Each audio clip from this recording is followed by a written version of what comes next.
Hey, today we're going to talk about the latest revelations about Immaculate Constellation. We're going to do that, I don't know, right now.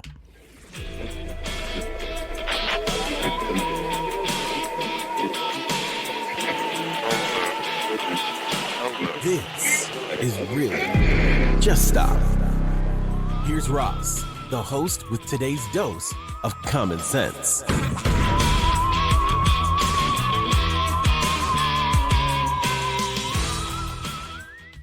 And hey, we are back.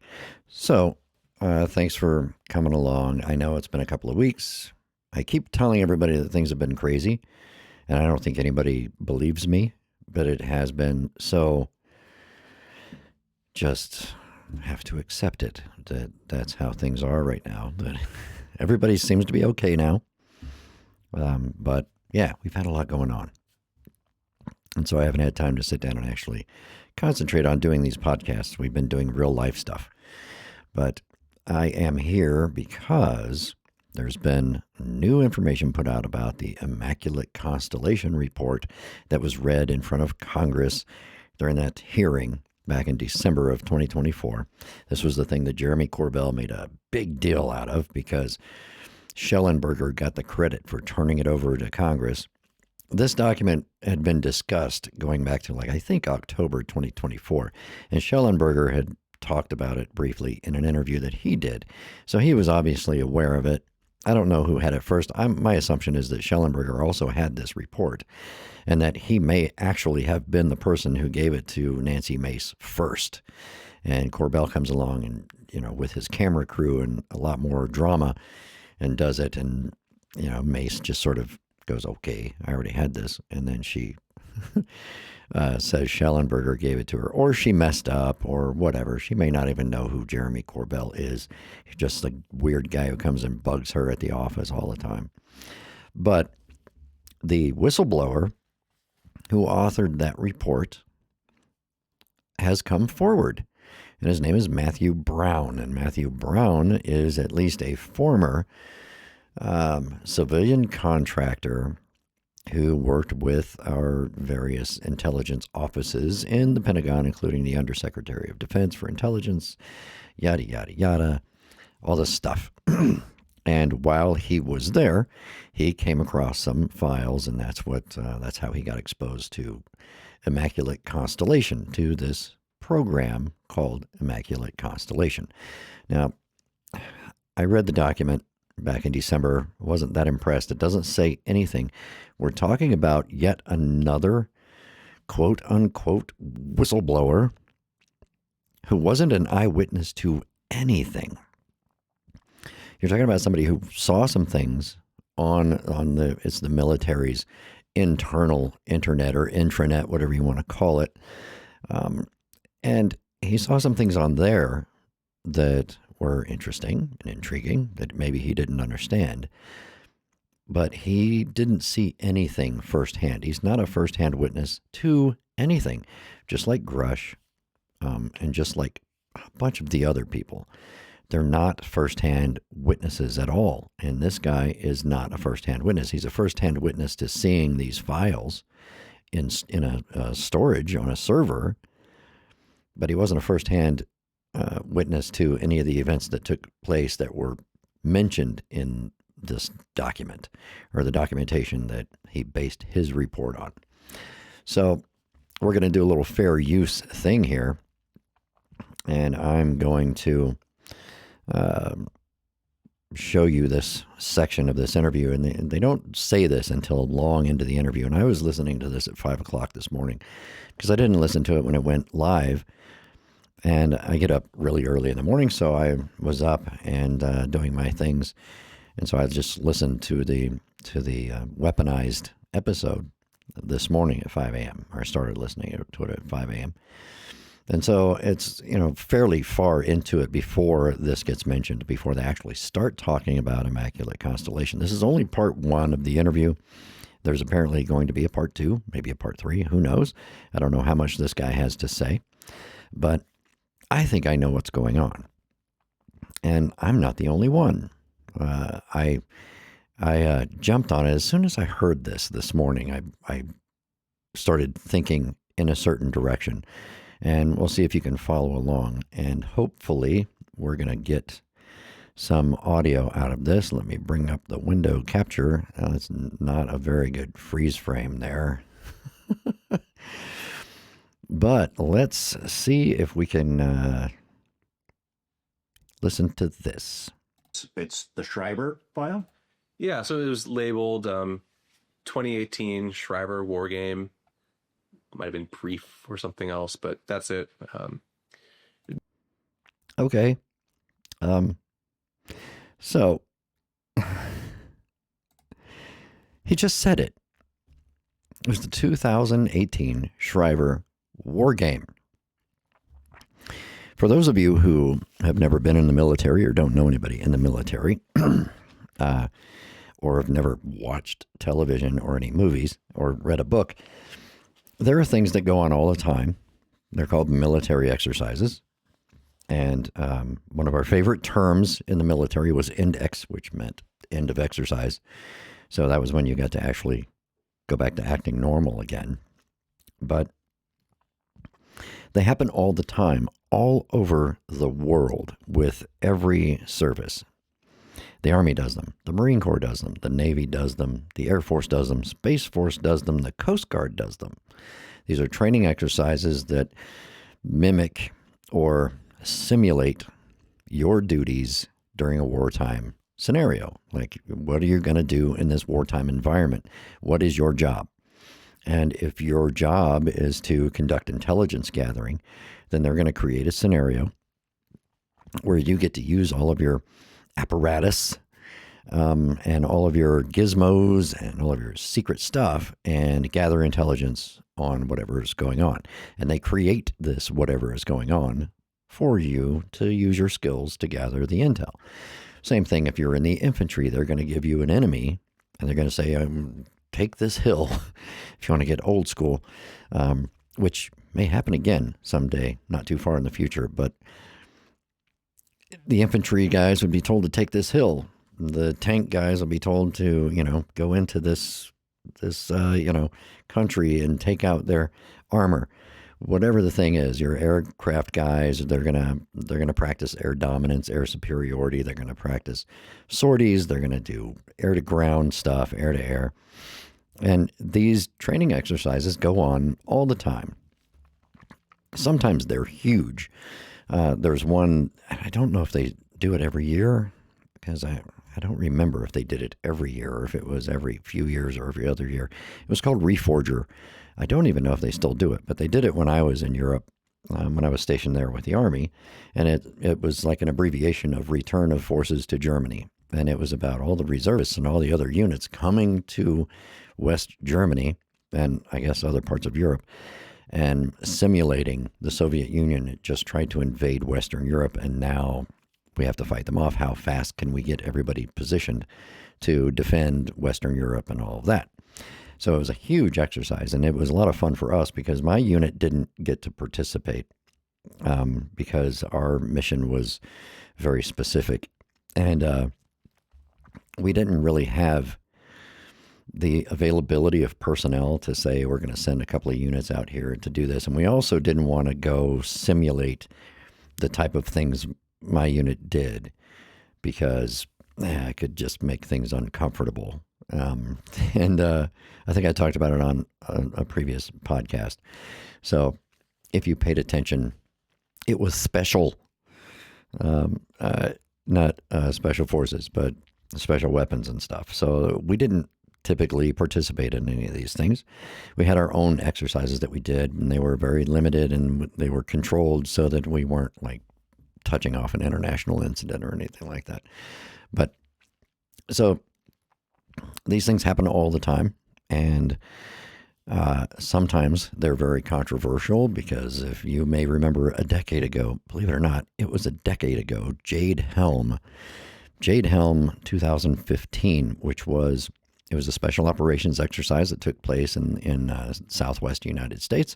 It covered several states, and it involved entering what would be considered enemy territory and linking up with guerrilla forces and support units and all this other stuff. And they were simulating this whole special operations mission thing that they do, because there's several different types of missions that special operations do.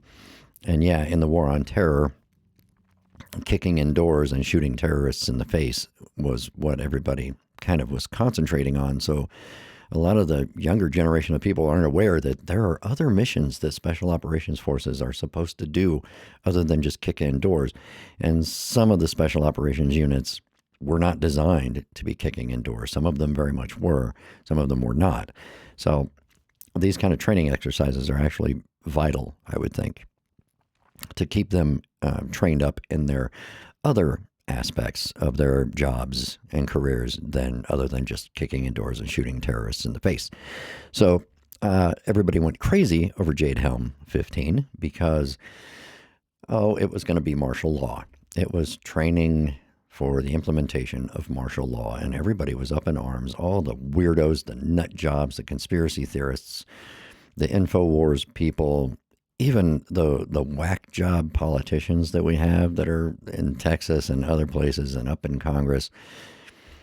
People put out so much garbage about this that they were discussing it in Congress, this military exercise. They were questioning people about it. They were having press conferences and questioning, the military leaders who were doing this.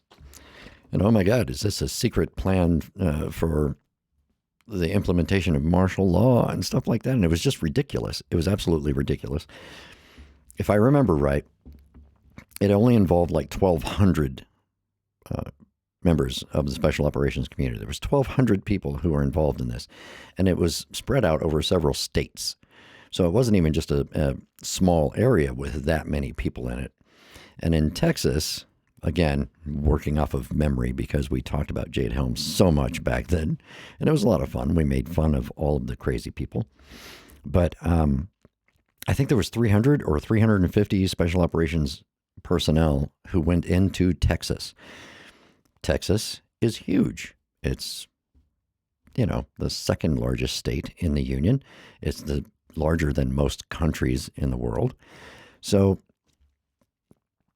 350 Green Berets or whatever they were. There might have been CAG guys or Navy SEALs or whoever. So they go into Texas to do this portion of this training exercise, 350 of them. And everybody was freaking out. These 350 special operations people, they're here to implement martial law because people were stupid and they didn't understand that over 100,000 active duty troops are already stationed in Texas. If they wanted to implement martial law in Texas, they already live there. You didn't have to import 300 extra guys. We would do it, but we can't. We need those extra 300 guys because without them, this is not possible. This 120,000 of us, we're not enough. We need at least a couple of hundred Green Berets to make this happen because we just can't do it. It's stupid, and it was stupid. We made fun of everybody and had a good time doing it. I posted a bunch of stuff on Facebook and Twitter back then. But sometimes people get caught up in these things. Sometimes these training exercises are classified. They are. And the reason being is some of these briefing documents may contain information about some of the collection practices that they have or some of the personnel assignments or, even special units that aren't known to the civilian world, and all of that might be contained in there. So a lot of these things, it's not just, hey, we're going to pretend that we're at war with Russia because we did that for decades. That was our enemy of choice. And then after 9/11, our enemy of choice was, Muslims and terrorists. And you may recall, or you probably don't, a thing called CONOP 8888, and otherwise known as CON Plan 8888. And that was Contingency Operation 8888. I don't remember what the numbers stood for. But that was when they created this entire exercise, and there were several government departments involved. It wasn't just the military, but it was a bunch of other stuff. And they were simulating a zombie apocalypse. because they needed to train on these specific tasks, but they didn't want to use an existing known enemy. And they didn't want to just say, oh, we're going to make them all Muslim extremists or something. There was a whole lot of concerns about Islamophobia back then. There still is, probably. But all of the enemies were Muslims all of a sudden because of the connection to terrorism, not of all Muslims, but the terrorists were Muslims. And Muslim extremism is still a huge problem worldwide. And so it sort of became our go-to thing for training. And we even had people dressing up in the salwar kameez and stuff, the man jammies, they call them, man dresses. And you would have your military training exercises and stuff like that. But there were some concerns with some of the, civic groups about how they were doing these things. So it alleviated a lot of that pressure from, discriminatory practices or what would you call it? Promoting Islamophobia or things like that by making the enemies a non-existent thing, an imaginary thing. And so they used a zombie apocalypse to do it because it afforded them the opportunity to train on all of these things that they wanted to train on. And they didn't have to pinpoint a specific group of people as being the bad guy. They could just be an imaginary enemy. And they probably do that a lot more often than you would think. So when we go to the discussion here, he just told you what was going on. And there's nothing about that screams, it's a very interesting thing. In fact, no. War game. Yeah, so it was labeled 2018 Shriver War Game. Yes, Shriver War Game. And this is, and I'll say it again, this is fair use stuff. I'm, doing the whole fair use thing so that I can, put that on there. Good job on the interview, by the way. I will say this. George and Jeremy do a really good job of setting these things up, of the interviews, the cinematography. I don't know, they'll call it videography. It's not cinematography, but, the people doing the cameras and the production and everything, it's generally pretty good. So you have to give them kudos for that sort of thing. So they do a pretty good job. But he just told you where he found this and where Immaculate Constellation was found. And it was found in a training exercise document. So what we do then is we change gears and we're going to go to Google. Ta-da! Shriver War Game 2018 concludes. So if you can see this, I don't know if you can. If you're watching, if you're not watching, here's what I did. In quotes, I put 2018 and then a plus, and in quotes, Shriver, SCHRIEVER, and then plus War Game, also in quotes. And this will narrow down your search. And I don't know if you're familiar with that sort of thing. It's very basic. It's how you narrow it down if you only want to have specific stuff show up instead of 80 million hits, because one of those words appears in those pages. And then I narrowed it down to eliminate anything that was done or talked about recently. So I set the time frame from January 2018 to January 2024. But there are quite a few mentions of this war game. And this is an ongoing thing, apparently. Somebody somewhere else said that they do the Shriver War Game every year. And this just happened to be the 2018 one. And someone online, I believe it was on Metabunk, or actually it might have been Reddit, but they were talking about how they may develop several scenarios and then one of them gets chosen and the other ones still just kind of stay in the basket. Because it is possible to go back later on and say, you know what, we didn't use this one back then and it was pretty good, so we can pull that out. We can do this for 2019 or 2027 or whatever. So this 2018 was simulating 2028 incident. So it was like future warfare back then, but only 10 years into the future. So, and that's where Immaculate Constellation comes from. And if you do that search, you find all of this explained. They don't talk about Immaculate Conception or Immaculate Conception. Oh boy, now the Catholics are going to come after me. Immaculate Constellation in any of these things that I could find, because that's going to be something that was internal to the war game, and it's going to be in that briefing document. So these public, mentions of it in the press aren't going to contain that, because they probably didn't have a copy of this thing. And it may not have been the thing that they actually did for the 2018 Shriver war game. It may have been one of the scenarios that they shelved, and they said, we can pull this out some other time.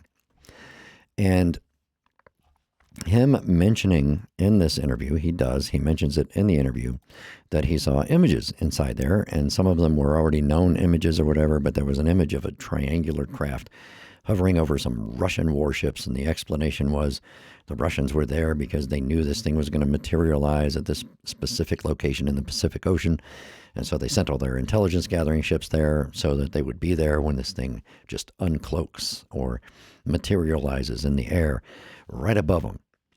And he says that he saw a color photograph that was taken at night. First of all, Mick West should get the credit for this question, because he was like, well, what are you talking about? A color photograph, a very clear, high, definition color photograph that was taken at night in the Pacific Ocean. It's kind of hard to do. So he wanted further details on that. A lot of people wanted further details on a lot of stuff. So if you don't think that our military has the capability of creating an image to use in a slide, then you're stupid, because they do it all the time. We created images all the time.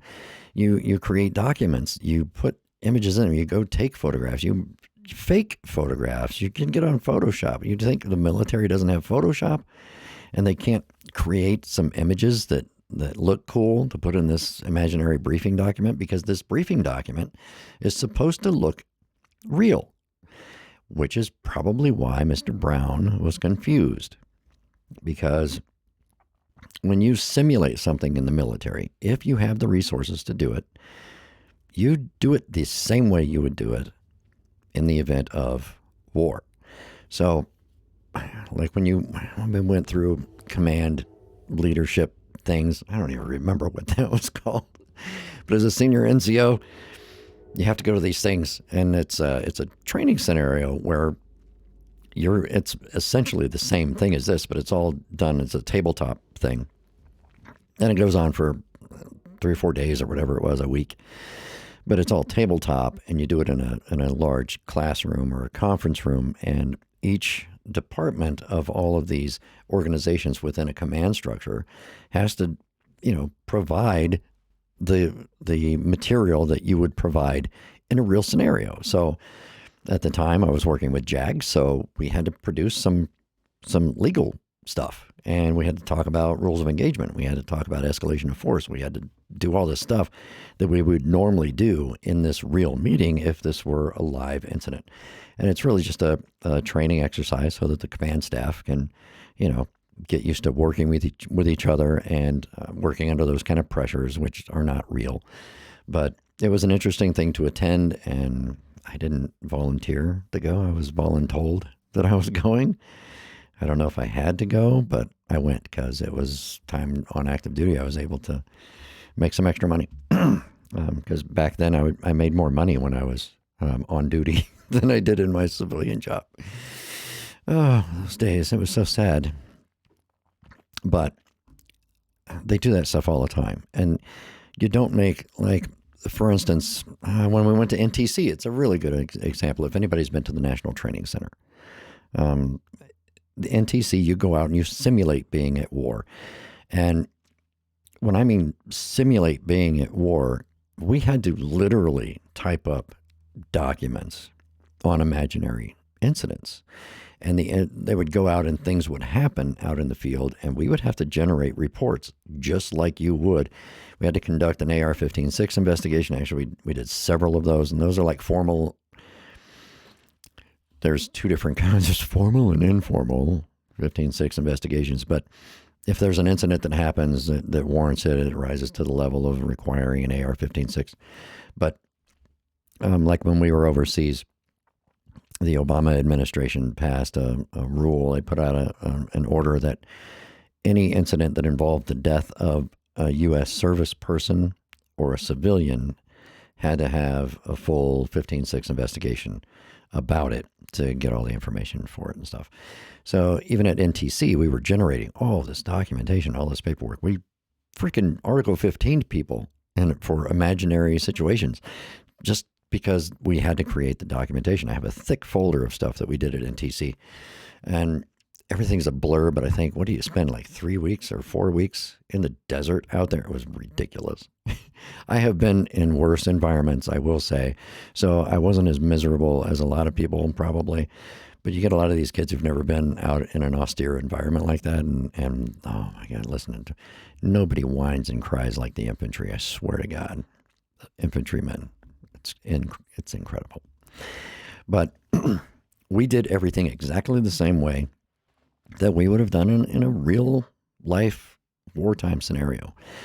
So your op orders, your fragos, all this other stuff. And if you're not in the military, you have no idea what I'm talking about. But these documents and these forms and all these things that we do, because there's never a shortage of paperwork and documentation in the military. When they create them, they're going to create them as realistically as possible. Even if that imaginary scenario involves trying to capture a UFO, they're still going to write it in that document as if it was real, because that's the only way you're going to learn how to do that, is if it's real. So you have to treat everything as if it's real. And I'm sure it's not easy to write some scenarios that involve that sort of stuff. Ours never did. Nothing that extraordinary or that outrageous. It was always something a little more down to earth, pun intended. Usually the Russians or Iran, and then China eventually became a common enemy in our training exercises. But that's the way they did things. And he came across this thing while he's surfing on the government intranet, and he believes it's real. So that's his problem. His problem isn't that he came forward. Another thing in the interview, he says, I'm looking at life in prison or possible execution. First of all, no, you're not. There are people we caught literally spying, and they didn't get life in prison, and they didn't get executed. So anyway, yeah, I doubt anything that serious is going to happen to you, buddy, because we can probably FOIA, Freedom of Information Act, that document. And I'm betting that someone is already working on that. And if you're not, there's some people out there who should be. I don't even know. I don't even think I know how to FOIA something. I understand that it's not that difficult. I have done it before, but it was a lot of years ago. I don't know if the process is the same. There was a time some departments you just had to email them and type FOIA in the subject line. And that's what we did. And we got legit information back on it. It was when me and my friend Ed were doing a sort of an informal study on veterans in law enforcement jobs, military veterans in law enforcement jobs. So, but anyway, I don't know what the process is like anymore, and I don't know how fast it would happen. It could be months. These things can take a long time to get a response. So, I'm not going to waste my time chasing that one down when I'm almost 100% sure that someone else is already doing that. So they're going to FOIA the government and say, we want these documents. And eventually they're going to surface. The government might just put them out there to shut everybody up and say, here it is. This is what it was. This was a briefing for an imaginary training scenario.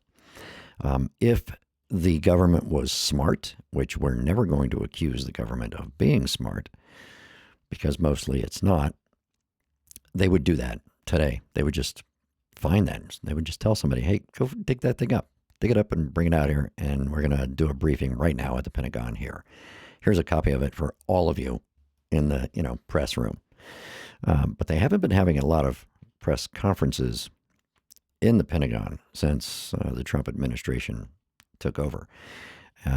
So there's been mentions of that a lot, that they aren't having press conferences for the Pentagon. They've had like 2 or something in the first 100 days, but they've had dozens of them for the other departments. But anyhow, that's a different subject, and I'm not there waiting for them to do it because I'm not a journalist, so I'm not too concerned. But some people I follow online have been mentioning that quite a lot because they cover the Pentagon. But that's what happened to this poor guy. And when you Google it, you get all these examples. They talk about it. This was not the Shriver war game. Concludes, better wargaming is helping the U.S. military navigate, blah, blah, blah. And it talks about the, let's click into this one, because this is the one from GPS World, because it talks about it. And this is from October of 2018. And it was the 12th in a series of Air Force Space Command war games. Okay, so it'll tell you the basics of it, identifying the strategic and operational contributions of space and cyberspace in a multi-domain conflict, and blah, blah, blah, exploring partnerships.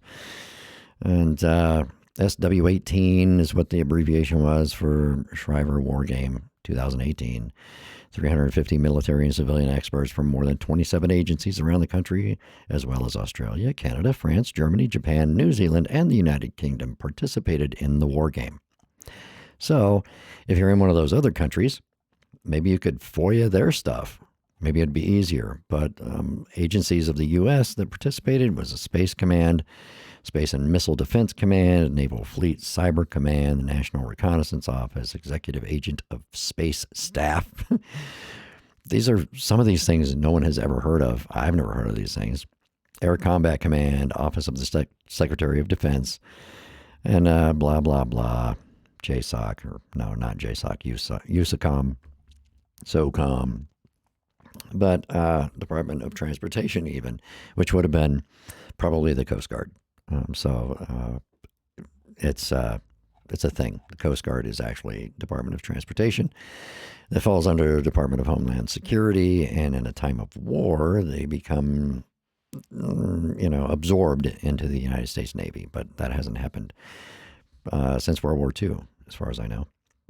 But a little trivia for you that a lot of people are not aware of, that one of the first U.S. service members to die during the invasion of Iraq in 2003 was a U.S. Coast Guardsman. He was killed in a suicide boating attack. A suicide boat came and attacked, and they were killed. It was a Navy sailor and a Coast Guardsman were the ones who were killed in that. So some of the first casualties was a U.S. Coast Guard guy all the way on the other side of the world doing his thing. So when I was looking into this, I messaged Mick West at 6:30 in the morning, 6:30, 6:40 or something like that. And then I went to work and I was busy working all day and I didn't hear from anybody, but all of a sudden, I guess I could pull it up. All of a sudden, one of the people I follow, Average Chris, oh, look, and this was the post that I saw. And Immaculate Constellation is most likely a document from a war game, blah, blah, blah. He mentioned it, and he had mentioned it earlier. And so I start asking around, and I'm looking, and Mick West tells me, yeah, over on Metabunk, they've been talking about it, and on Reddit as well. And so 7 hours ago, all these people beat me to the punch of posting it online. But I was definitely thinking of this more than 7 hours ago. And they've been posting about it. Somebody asked the question, is this just an exercise, just an imaginary briefing document, or a briefing document for an imaginary scenario that they're going to use in a training exercise. And they've been discussing that, and I guess over on Meta Bunk as well, and over on X. And it is definitely, in my opinion, it is 100% absolutely what happened. And it's sad. It's really kind of sad that this guy, if he is a current employee of the government, is probably ending his career and ending any possibility of holding a government clearance again because of this stupid stunt that he just pulled. He's naive. And first of all, my first concern is this person worked within our intelligence apparatus at the Pentagon.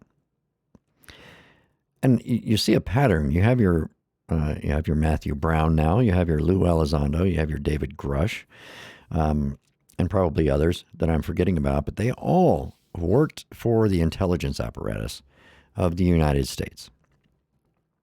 And they all are batshit crazy. Other people, Michael Flynn, he used to be in charge of the DIA, batshit crazy. Why are so many people who used to work in intelligence crazy? Is it because of what they did? Is it because of what they were exposed to? Or were they crazy to begin with? I don't know. But, and I say that in jest. They're not actually crazy. They're just easily convinced of imaginary things. Is that what I can say? Can I say it that way? They are incapable of distinguishing reality from fantasy in some cases, I think. And especially in Matthew Brown's case, he should have known. He should have known that that's what was going on. If this was his first time seeing, a briefing document for a training exercise, okay, let's give him a break. Let's cut some slack. But he's interacting with people who are never going to bring that up. They're never going to mention this. They're never going to, because they don't know either. So Jeremy Corbell has a tendency to put people out there in public and support what they're saying because he doesn't know any different either. He has the same level of understanding as these whistleblowers who are coming forward. And the sad part is that several of them have worked in the U.S. intelligence apparatus. I have to say intelligence enterprise, because there's so many different departments that handle handle intelligence for the United States. I think there's 17 intelligence agencies. And then you also have the Office of the Director of National Intelligence now. That's a fairly new thing. And so there's a lot. There seem to be more departments that have intelligence gathering capabilities than any other thing in the government. It's a little concerning. Even the State Department has its own intelligence, division in there. But they should have known. And Grush is a military guy, so I don't think he would have fallen for this sort of thing. But I don't know. The fact that this guy is coming forward and in his own mind, he's risking his life to do this. And he's not, actually. The people at the Pentagon are probably laughing at him right now. They're probably reading the document that he thinks was a highly classified UFO research thing and laughing at him, but they just can't do it publicly. So one of them needs to leak that document, or somebody needs to FOIA that document, or the Pentagon itself needs to say, here it is, this is what it was, here's it unredacted, boom, this is your thing. It's already, several years old, so it's not like they're going to, spoil anything. They can redact they talk about methods and, stuff like that, sources and methods. So if there's some classified platform that they were using in this exercise and it's mentioned in this document, they would have to, redact that stuff. But I'm sure it wouldn't be that big of a deal to get it released publicly, and hopefully somebody will do that. because Matthew Brown has ruined his life, essentially. Not only because he thinks he's out here divulging classified information, but now he is going to be a laughingstock everywhere. Everybody knows now that he was fooled by a training document.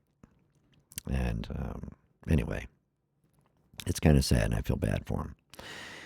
But that's what's happening. That's where it is. And I don't think there's anything else I can say on the subject, but it's sad. But there are a lot of people out there who think the same thing as I do.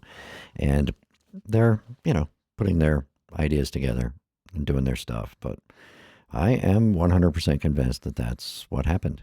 He found this intelligence or this briefing document for a training exercise, and he thought it was real. And he has really gotten involved with some shady characters who are going to milk this for as much as they can, and they're never going to tell him that he was stupid. And that's kind of sad. If he needs me to tell him that he's being stupid, I will. I don't know him, but he can come on the show. I'll have him on. We'll do a Zoom or do it over the phone or something. I can put him right here on the show, and we can talk about it, but he's never going to do that. Nobody's ever going to come on my show. My 40 listeners, nobody wants to bother. But there are some people I want to have on here, and I'm going to see if I can set that up. But yeah, it's crazy, and I'm sorry, but that's the end of it. That's the end. That's the end. Until somebody proves me wrong, that's the end. So, I'll catch you next time. I'm going to do another one of these pretty soon because things are calming down a little bit where I can sit down and do these now. But you'll hear from me soon. I'm going to put this one up here tonight so everybody can see it and hear it. And, I'll catch you guys soon. Take care. Thanks for listening to this episode of Really? Just Stop with your host, Ross. Make sure to like and subscribe on your favorite podcast platform so that you never miss a dose of some common sense.